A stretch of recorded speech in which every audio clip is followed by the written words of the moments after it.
सब बैठ जाएं प्लीज, सब बैठ जाएं। ये समय है प्रभु की महिमा के लिए, वचन का समय है। जो परमेश्वर ने वचन आपके बीच में भेजा है उसे सुने और ग्रहण करें। सबसे विनती है कि सब शांत हो जाएं।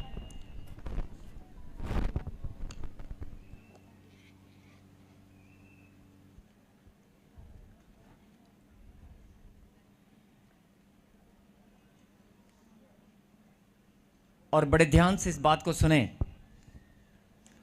अगर परमेश्वर ने आपके जीवन में अपनी बुलाहट को रखा है, अगर परमेश्वर ने आपके जीवन में अपनी बुलाहट को रखा है, अगर परमेश्वर ने आपके जीवन में, मैंने कहा अपनी बुलाहट, और अब एक बात मैं और बोल रहा हूं कि अगर परमेश्वर ने आपको इस बात का ज्ञान दिया है या परमेश्वर ने आपको इस बारे में बता दिया है कि तेरी खुद की बुलाहट क्या है,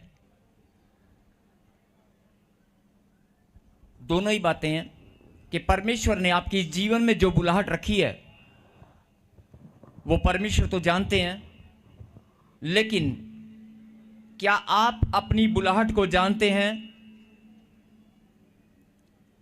क्या परमेश्वर के चुने जाने को आपने समझा है? बहुत सारे लोग YouTube पर गवाहियां देखकर, YouTube पर प्रचार सुन के, या बहुत सारे लोग एक दूसरे के कहने पर कि उस चर्च में जाएंगे, वहां पर प्रभु का काम होता है, वहाँ पर चंगाइयाँ मिलती हैं, वहाँ पर चमत्कार होते हैं, वहाँ पर आश्चर्यक्रम होते हैं, और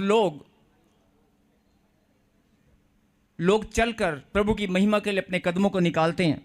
लेकिन चाहे आप YouTube पर देख कर आए हैं, चाहे आपको किसी ने सुसमाचार सुनाया है, चाहे आप किसी के द्वारा भेजे गए हैं, चाहे आप किसी के द्वारा बुलाए गए हैं, या बहुत सारे लोगों ने आपको संदेश दिया होगा कि एक बार तू चल कर देख, एक बार यीशु के नाम पर भरोसा करके देख, एक बार अपने जीवन में यीशु के नाम को ग्रहण करके देख, एक बार, सिर्फ एक बार अपने कदमों को निकाल कर देख। बहुत सारे लोग ऐसा हौसला देते हैं, बहुत सारे लोग सुसमाचार सुनाते हैं, लेकिन बाइबल के अंदर बड़ी सुंदर बात लिखी है। और लोग क्या बोलते हैं कि हाँ, मुझे किसी ने सुसमाचार सुनाया था, मुझे किसी ने प्रभु के बारे में बताया था, और मैं अपनी बुलाहट को जान चुका हूं, पहचान चुका हूं, और मैं चर्च में आना शुरू कर दिया। मैं अपनी बुलाहट को जान चुका, पहचान चुका, और मैंने चर्च में आना शुरू कर दिया। लेकिन जब आप बाइबल का गहनता से अध्ययन करेंगे, जब आप बाइबल का गहनता से अध्ययन करेंगे, और बाइबल के अंदर एक वचन में प्रभु ने कहा कि जब तक मेरा अनुग्रह न हो और विश्वास अगर मैं तुम्हारे अंदर नहीं डालूंगा, दान के रूप में, विश्वास परमेश्वर ने हमें दान के रूप में दिया है, गिफ्ट के रूप में। दान मतलब गिफ्ट, एक ऐसा गिफ्ट परमेश्वर ने हमें दिया है जिसके द्वारा हम विश्वास करते हैं। मेरे कहने का मतलब है कि जो लोग प्रभु के लिए अपने कदमों को निकालते हैं और परमेश्वर की महिमा के लिए चर्च में आते हैं, बहुत सारे लोग अपनी चंगाई के लिए, चमत्कारों के लिए आते हैं, बीमारियों से छुटकारे के लिए आते हैं। उनके मन में ये होता है कि वहाँ पर चमत्कार होंगे। लेकिन मैं आपको ये बात बताना चाहता हूँ कि अगर आप पहली बार आए हैं या आप बार बार आ चुके हैं, कई बार आप प्रभु के पास आ चुके हैं, आप, बात चर्च की नहीं, किसी भी चर्च में कहीं भी आप जाते हैं, परमेश्वर के वचन पर अगर आपने भरोसा किया है और अपने कदमों को प्रभु के लिए निकाला है, तो आपको इस बात समझनी होगी कि जो आपके अंदर विश्वास है वो प्रभु ने डाला है। जब तक प्रभु अनुग्रह ना करें, आप विश्वास अंदर ग्रहण नहीं कर सकते, आपका विश्वास नहीं बढ़ेगा। बोलो आमीन। जब तक परमेश्वर दया ना करे, जब तक परमेश्वर आपको चुनेंगे नहीं, तब तक कोई भी मनुष्य विश्वास का पात्र नहीं हो सकता। विश्वास परमेश्वर ने आपके अंदर दान में, गिफ्ट में दिया है। बोलो आमीन। जब आप बाइबल को ध्यान से पढ़ेंगे तो आपको ये बात पता चलेगी कि विश्वास परमेश्वर ने ही हमारे अंदर डाला है। बिना विश्वास जो गिफ्ट के रूप में प्रभु ने दिया है, उसके बिना हम प्रभु के समीप नहीं आ सकते, हम परमेश्वर के पास नहीं आ सकते। बोलो आमीन। और बहुत सारे लोग इस बात को जानते भी हैं कि विश्वास परमेश्वर ने मुझे गिफ्ट के रूप में दिया है। बहुत सारे लोग इस बात को जानते हैं कि विश्वास परमेश्वर ने मुझे गिफ्ट के रूप में दिया है और मैं लाखों की भीड़ में से चुना गया हूं, और लाखों की भीड़ में से चुनने के बाद भी मैं प्रभु की शिक्षा पर अपने जीवन को चलाता आया हूं। जो शिक्षा मुझे प्रभु की ओर से मिली है, ध्यान से सुनना, जो शिक्षा प्रभु की ओर से मुझे मिली है कि मुझे आराधना करनी है, मुझे प्रार्थना करनी है, भेंट और दशमांश में ईमानदार रहना है और प्रभु के वचन को अपने जीवन में ग्रहण करके शिक्षा के अनुसार अपने जीवन को चलाना है, मुझे पाप नहीं करना है, मुझे झूठ नहीं बोलना है, जो प्रभु की शिक्षा है उसको फॉलो करना है। आप अपने जीवन में सच्चाई के साथ अपने कदमों को निकालते हैं और शिक्षा को फॉलो करते हुए आप किसी का बुरा नहीं चाहते, आप किसी का बुरा नहीं करते, आपका हृदय विरोधियों के लिए प्रार्थना भी करता है। मतलब आप सचमुच में अपना जीवन प्रभु की शिक्षा के अनुसार आप चला रहे हैं और आप इस बात को अच्छे से जानते हैं कि परमेश्वर ने, ध्यान से सुनना, आप इस बात को अच्छे से जानते हैं कि परमेश्वर ने विश्वास आपके अंदर गिफ्ट के रूप में दिया है और परमेश्वर ने ही लाखों की भीड़ में से आपको चुना है। बोलो आमीन। और अब इस बात को एक और तरीके से समझेंगे कि आप ही के परिवार के अगर 5 लोग हैं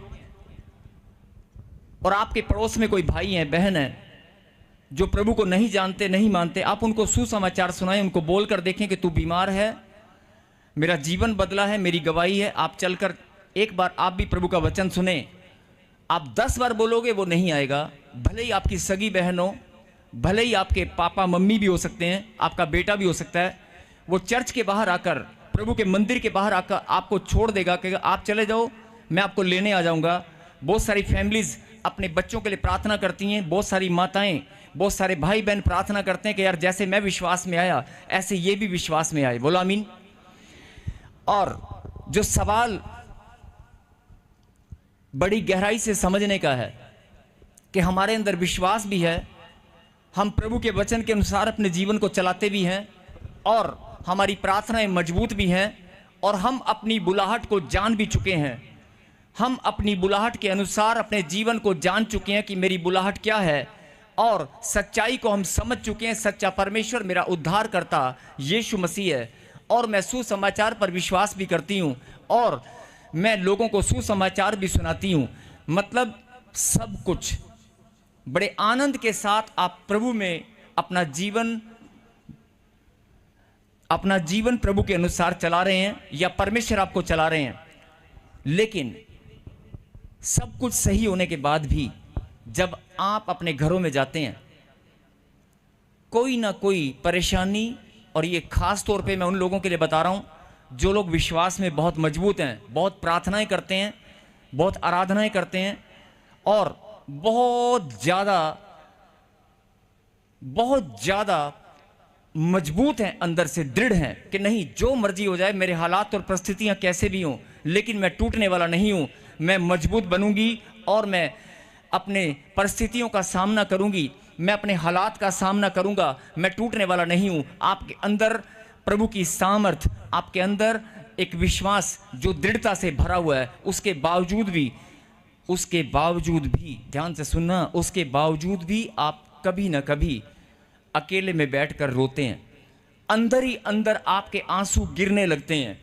बोलो हालेलुया। मतलब अभी मैंने क्या बताया, फिर सुने।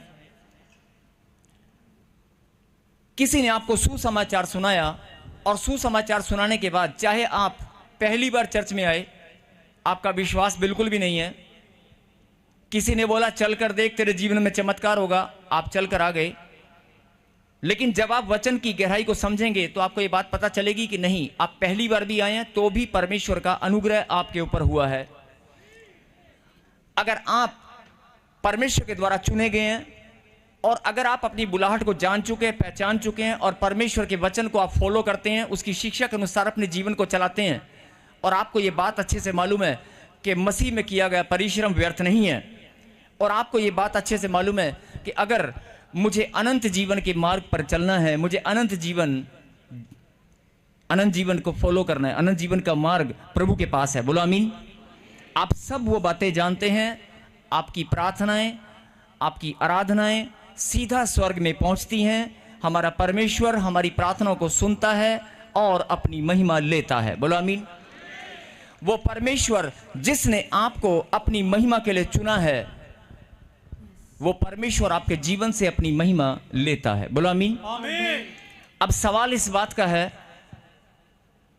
2 साल, 3 साल, 4 साल, 5 साल सच्चाई को जानने के बाद भी, उद्धार के मार्ग पर अपने जीवन के कदमों को निकालने के बाद भी प्रभु में आगे बढ़ते रहना, निरंतर बढ़ते रहना, निरंतर बढ़ते रहना, ऐसा फैसला आपने किया है कि हालात और परिस्थिति कैसे भी हो, मैं बढ़ता ही जाऊंगा, मैं बढ़ता ही जाऊंगा, मैं रुकने वाला नहीं हूं, मैं हालात और परिस्थितियों का सामना करूंगा, मैं रुकने वाला नहीं हूं। डॉक्टर की रिपोर्ट कैसी भी हो, गांठ, गिल्टियां, पथरियां, रसोलियां कैसी भी हो, और कर्जा कितना भी मेरे ऊपर क्यों ना हो जाए, मेरा रोजगार, मेरी प्रॉब्लम, मेरी समस्याएं कितनी बार मेरे सामने खड़ी हो जाएं, लेकिन मैं रुकने वाला नहीं हूं। आपके अंदर जो ये जोश आता है, जो एक उम्मीद, एक विश्वास आपका जो दृढ़ता से भर जाता है, वो सब परमेश्वर एक नया विश्वास रोज आपके अंदर डालते हैं। हालेलुया।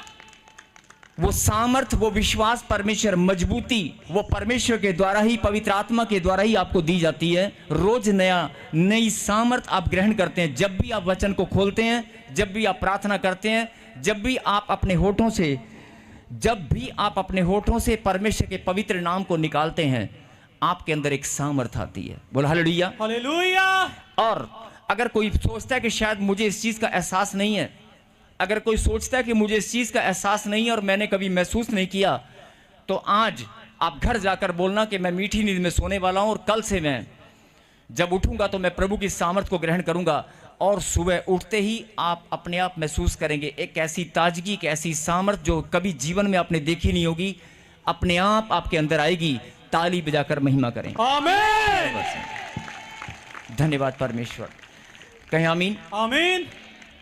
अगर आपने फैसला किया है कि परमेश्वर, मुझे 10 साल हो गए, ध्यान से सुने, मुझे 10 साल हो गए, 15 साल हो गए, 25 साल हो गए प्रभु में चलते हुए, लेकिन मैंने प्रभु की सामर्थ को आज तक देखा नहीं है, मैंने परमेश्वर की सामर्थ को आज तक महसूस नहीं किया है, मैंने पवित्र आत्मा की प्रेजेंस को महसूस नहीं किया है, केवल विश्वास किया है। अगर आपके अंदर ये बात है कि मैंने परमेश्वर की प्रेजेंस को मैं देखना चाहता हूं, मैं उसको महसूस करना चाहता हूं, मैं परमेश्वर की महिमा अपने जीवन में और ज्यादा करना चाहता हूं, अगर आपका ये फैसला दृढ़ है, तो मैं आपको बताना चाहता हूं कि आप आज जो वचन सुनने वाले हैं, उससे आपकी जीवन, पुराना जीवन फिर से नया होने वाला है। आमीन। आज आपके सब श्राप टूटने वाले हैं। आमीन।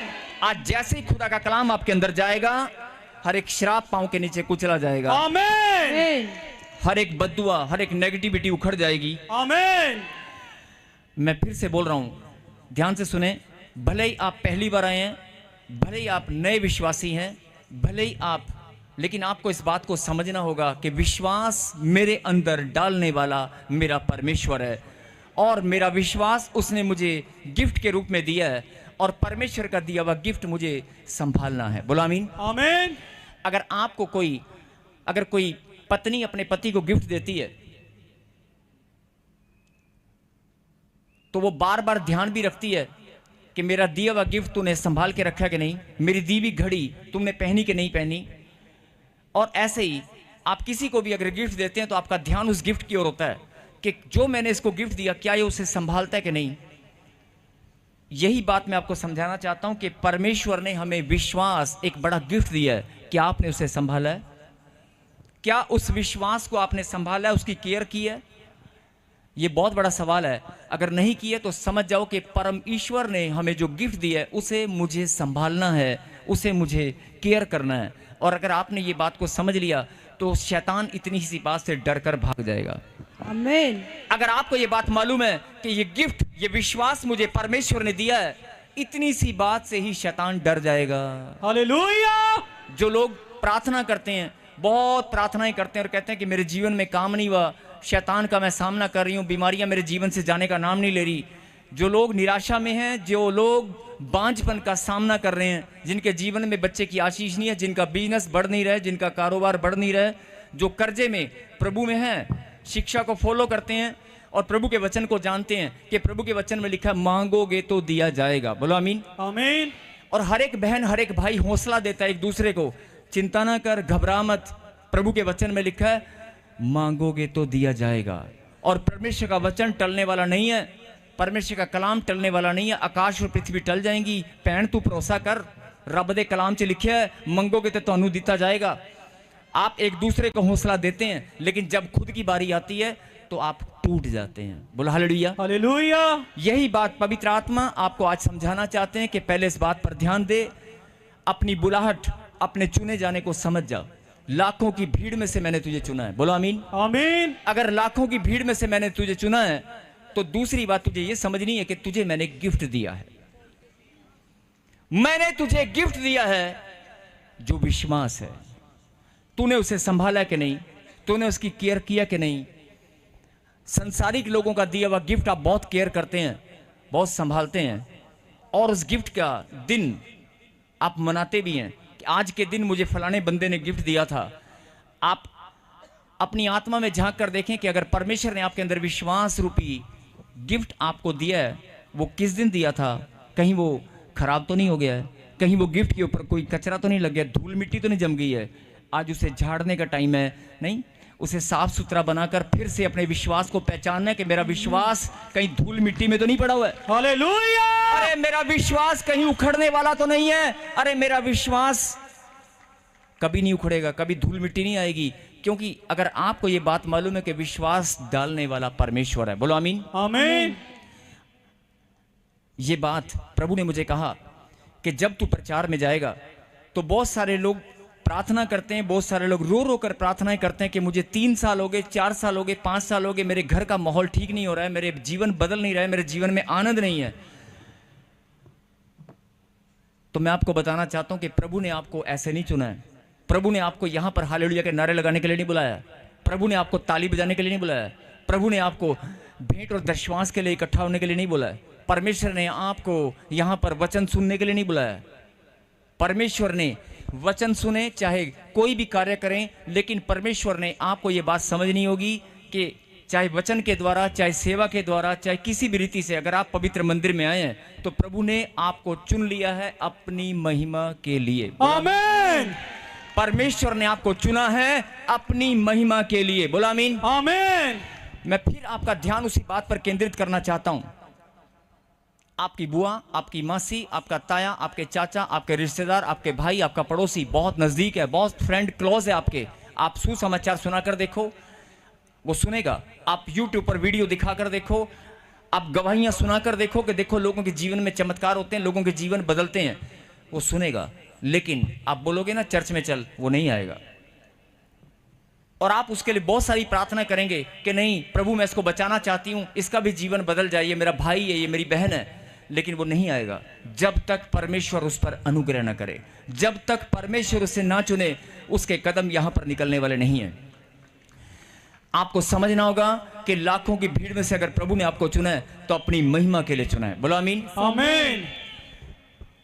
अगर प्रभु ने आपको चुना है तो वो आपके जीवन से महिमा लेकर ही रहेगा। हालेलुया। बहुत सारे लोग बोलते हैं अरे मेरी गवाही नहीं बनी, मेरा नंबर नहीं आया, मेरा नंबर कब आएगा, मेरी गवाही कब बनेगी। लेकिन आपको यह बात समझनी होगी, परमेश्वर ने चुना है अपनी महिमा के लिए, वो तेरे जीवन से अपनी महिमा लेकर ही रहेगा, तेरी गवाही बनकर ही रहेगी। आमीन। एक जोरदार ताली बजाएंगे इस बात के लिए। हालेलुया। जिनको समझ में आ चुका है कि मेरे जीवन से प्रभु ने महिमा लेनी है और वो लेकर ही रहेगा, जिनको ये समझ में आ चुकी है वो मुस्कुराकर हंसते हुए आनंद के साथ प्रभु को धन्यवाद कर रहे हैं। हालेलुया। और अब मैं प्रभु के वचन में चलेंगे, जो प्रभु ने आपके लिए वचन भेजा है निकालें नीति वचन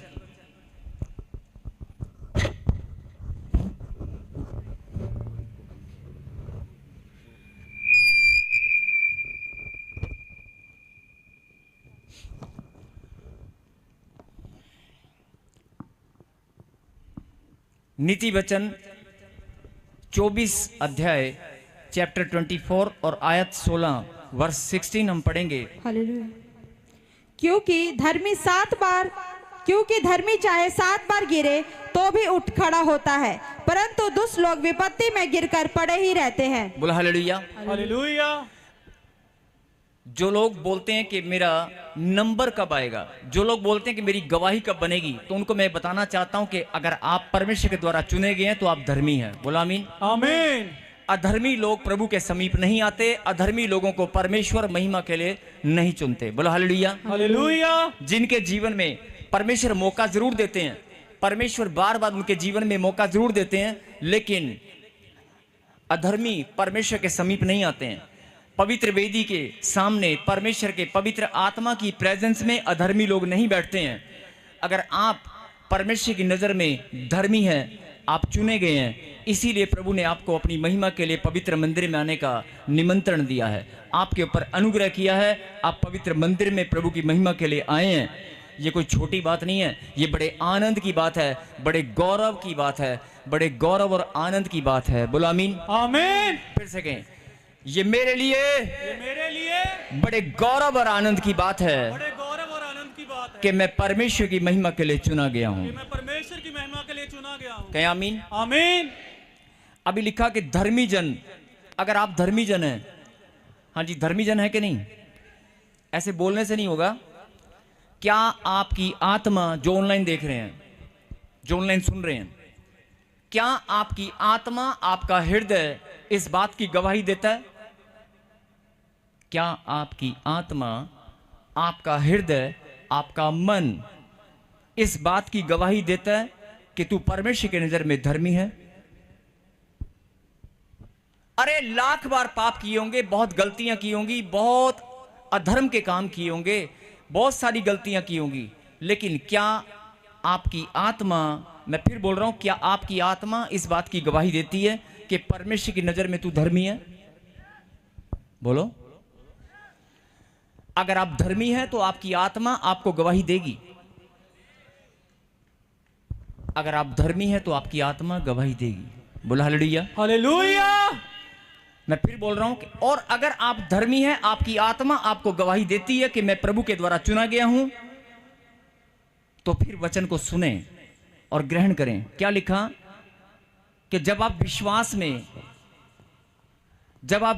में टेंशनों में, बीमारियों के कारण,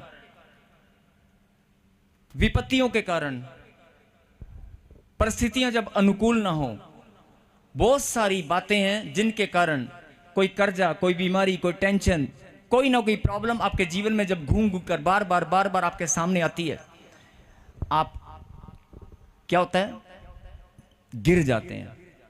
और बहुत सारे लोग सबसे पहले किस में गिरते हैं? विश्वास में गिरते हैं।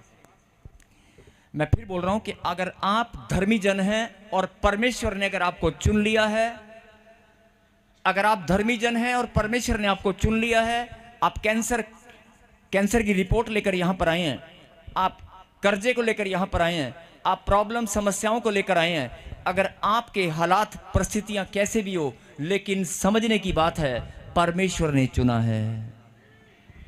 अरे परमेश्वर ने चुना है, परमेश्वर के काम में कोई गलती नहीं हो सकती। हालेलुया। अगर परमेश्वर ने तुझे चुना है, बीमार बहुत हैं, हॉस्पिटल भरे पड़े हैं, समस्याओं में बहुत सारे लोग अभी घूम रहे हैं, आधे से ज्यादा लोग अभी सुसाइड करने की भावना उनके मन में चल रही है कि मैं अपने जीवन का नाश कर लूं। बहुत सारे लोग ऐसे घूम रहे हैं अभी भी कि मेरे जीवन में मैं सुसाइड कब करूंगा, मेरे जीने की इच्छा खत्म हो चुकी है। लेकिन उन लोगों को परमेश्वर ने अभी संभाल रखा है और आपको प्रभु ने चुन लिया है, अपने समीप आने का मौका दिया है। बोला हालेलुया। हालेलुया। क्या आपकी आत्मा इस बात की गवाही देती है? मैं फिर बोल रहा हूं कि क्या आपकी आत्मा इस बात की गवाही देती है कि मैं प्रभु के द्वारा चुना गया हूं? यस। और अगर प्रभु के द्वारा चुना गया तो आपकी आत्मा फिर इस बात की गवाही देगी कि मैं धर्मी जन हूं। यस। अरे प्रभु की नजर में तू धर्मी जन है कि नहीं? अधर्मी लोग प्रभु के पास नहीं आते। बोलो आमीन। आमीन। पापी लोगों को परमेश्वर मौका जरूर देते हैं, प्रभु चुनते हैं, लेकिन अगर कोई बार बार पाप ही करता रहेगा और वो परमेश्वर की नज़र में अगर अधर्मी है तो हो सकता है परमेश्वर को समीप आने का मौका ना दे। लेकिन अगर आप बार बार प्रभु के पास आ रहे हैं, हर बार प्रभु की महिमा करते हैं, हर संडे आप चर्च में आते हैं, रोज आप प्रार्थना करते हैं, रोज आप बाइबल पढ़ते हैं, तो ये सीधा सीधा आपकी आत्मा स्वयं आपको गवाही देगी, आप परमेश्वर की नज़र में धर्मी हैं। हालेलुया। अगर आप परमेश्वर की नज़र में धर्मी हैं तो आज आपका सीना फूल जाना चाहिए। हालेलुया। अभी तक आप जीवन बिता रहे थे टेंशनों में, आप बहुत बार गिरे होंगे, विश्वास में बहुत बार गिरे होंगे, आलसपन में, निकम्मेपन में आप गिर गए होंगे। ध्यान से सुनना, आलसपन में, बाइबल पढ़ने में कि मैं बाइबल पढ़ूंगा, मैं बाइबल पढ़ूंगा, मैं बाइबल पढ़ूंगा, मैं प्रभु के वचन को रोज 4 घंटे पढ़ूंगा, लेकिन आप गिर गए होंगे। हो सकता है आपने 1 घंटा भी ना पढ़ा हो। आपने फैसला किया कि मैं रोज आराधना करूंगी, मैं काम करते हुए, झाड़ू लगाते हुए, मैं आटा गूंथते हुए, खाना बनाते हुए, गाड़ी चलाते हुए, मैं काम पर जाते हुए, ड्यूटी जाते हुए रोज आराधना करूंगा, लेकिन किसी का फोन आ गया और आप आराधना करना भूल गए। आप गिर गए होंगे, अपने फैसले में गिर गए होंगे। आपने सुसमाचार सुनाने का जो फैसला किया, आप अपने फैसलों में गिर गए होंगे। आप हो सकता है पाप में गिर गए होंगे, हो सकता है आलसपन में गिर गए होंगे, हो सकता है आपके अंदर कोई निकम्मापन शैतान ने डाल दिया है, आप निकम्मेपन के द्वारा गिर गए होंगे। लेकिन आप चाहे कितनी बार भी गिरे हो, अगर आप धर्मी हैं तो फिर से इस वचन को सुने। हालेलुया। क्योंकि धर्मी चाहे 7 बार गिरे, धर्मी चाहे 7 बार भी गिर जाए तो भी उठ खड़ा होता है। तो भी उठ खड़ा होता है। बोलो हालेलुया। हालेलुया। अगर आप धर्मी हैं, आप आलसपन में, निकम्मेपन में कैसे भी गिर गए हो, कोई बात नहीं। आप इस बात को समझ चुके हैं ना कि मैं धर्मी हूं और प्रभु ने मुझे चुना है अपनी महिमा के लिए, तो फिर घबराना बंद कर, टेंशन छोड़ दे, आलसपन, निकम्मेपन से बाहर आ जा। प्रभु की सामर्थ आपके ऊपर आएगी और आज जीवन बदल जाएगा। बोलो आमीन। आमीन। मैं फिर बोल रहा हूं कि अगर आपको लगता है कि मैं गिरा हुआ हूं, बहुत सारे लोग अपने आप को कोसते हैं, बहुत सारे लोग प्रार्थना भी करते हैं, प्रभु के पास भी आते हैं और घर जाकर अपने आप को कोसते हैं, यार मैं प्रार्थना में कमज़ोर हूँ, पता नहीं मुझसे प्रार्थना नहीं होती, जब मैं प्रार्थना में बैठता मुझे नींद आ जाती है, मैंने फैसला किया था मैं प्रभु के घर में, प्रभु के बिल्डिंग फंड में या प्रभु के कामों के लिए, लंगर सेवा के लिए मैं कोई बड़ा योगदान दूंगी, लेकिन मेरे पैसे रुके, मैं दे नहीं पाई। अपने आप को कोसते हैं। अपने आप को कोसना बंद करें। और बहुत सारे लोग, ध्यान से सुनना, बहुत सारे लोग अपने आप को छोटा समझते हैं। जो छोटा समझते हैं ना, वो भी एक तरह से गिरने वाला काम करते हैं।